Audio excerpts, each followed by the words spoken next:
Good evening, everyone. I'm Jeff Glor. Israel says 6 of its own citizens have been arrested for a horrific crime. Tonight, the Prime Minister says justice will be done. The arrests come 4 days after a Palestinian teenager was found beaten and then burned over 90% of his body. That killing apparently revenge for the deaths of 3 Israeli boys who were kidnapped last month. Benjamin Netanyahu said today, "We do not differentiate between the terrorists and we will respond to all of them."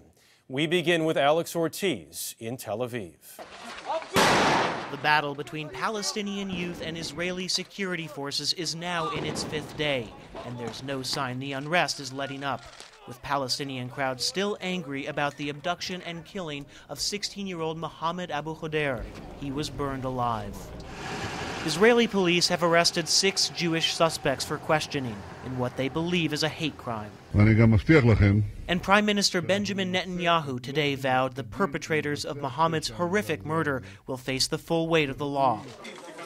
Meanwhile today, beaten and bruised, 15-year-old Palestinian-American Tarek Abu Khader was finally released into the arms of his family.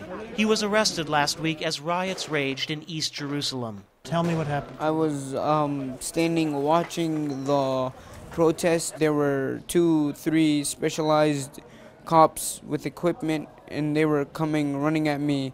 Tarek told us he jumped over a fence running to get away from the chaos. That's when Israeli forces grabbed him here, and this is what happened next. They punched me, they kicked me, they kicked me in my face. They made sure I wasn't able to see anything. I wasn't even breathing. And they didn't stop when they were carrying you? They didn't stop.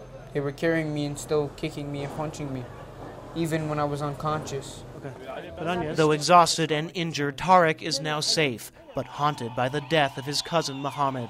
Because I can still remember his voice in my head. It's like he's still here, just that nobody can see him. But here, Mohammed's face is everywhere, and no one will forget him. For days now, political leaders here have been urging restraint and promising justice, but the question is whether that will be enough to contain the anger on both sides. Jeff? Alex Ortiz, thank you.